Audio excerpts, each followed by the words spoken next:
TV serial Anupama के 17 अगस्त 2024 के episode की शुरुआत होगी एक दिल दुखा देने वाले सीन के साथ। अनुपमा ठेले पर डालकर इंदिराबेन को आश्रम पर ले जाएंगी। बाला काका और आश्रम के बाकी सभी लोग इंदिराबेन की हालत देखकर दंग रह जाएंगे।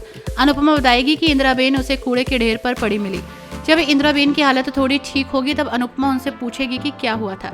वो पूछेगी कि आप तो खुशी खुशी बेटे के पास गई थी, फिर आपके साथ ऐसा क्या हुआ, आपकी हालत हो गई।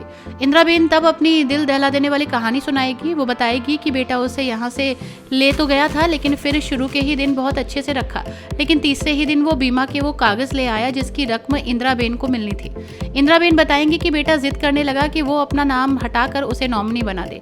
मना करने पर उसका अंगूठा लेने की कोशिश की और जब इसमें भी उसका बेटा कामयाब नहीं हुआ तो इंदिरा को एक कमरे में बंद कर दिया। इंदिराबेन ने बताया कि उन्हें कई दिनों तक भूखा रखा गया। कहा गया कि जब तक इस पर साइन नहीं करोगी तब तक पानी की एक बूंद भी नहीं मिलेगी। तब उनकी तबीयत बिगड़ने लगी और वो मर ना जाएं इस डर से उन्हें कूड़े के ढेर पर फेंक गए। इंदिराबेन बताएंगी कि उनकी बहू ने उन्हें सैंडल से मारा और गंदी गालियां दी। अनुपमा और सभी लोगों का खून खौल उठेगा और वो इंदिराबेन के बेटे को सजा दिलाने का फैसला करेंगे। अनुपमा जाकर इंदिराबेन के बेटे और बहू पर जमकर लताड़ेगी।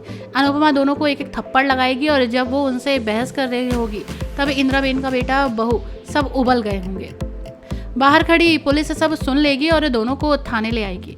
इधर शाह निवास में भी अलग ही तमाशा चल रहा होगा। डिम्पल और अंश की बदतमीजियां इतनी बढ़ जाएंगी कि तपिश का धैर्य जवाब दे जाएगा। वो दोनों को जमकर लताड़ेगा, लेकिन डिम्पल कुछ भी समझने की बजाय उल्टा कहेगी कि मैं नहीं आई थी तुमसे शादी करने, इतना ही दुख है तो चले जाओ, क्यों रह रहे हो इस घर में। तपिश का दिल टूट जाएगा, वो घर छोड़कर चला जाएगा। उधर तोशु ने अपने पिता की बर्बादी का पूरा इंतजाम कर लिया है। वो अपने दोस्तों से ये कहकर उधार ले रहा है कि अगर मैं ये उधार ना चुका पाऊँ तो मेरे पापा से ले लेना, क्योंकि वनराज शाह ने उसका पूरा पैसा देने से इनकार कर दिया है। इसलिए तोशु अब अपने पिता से बदला लेना चाहता है।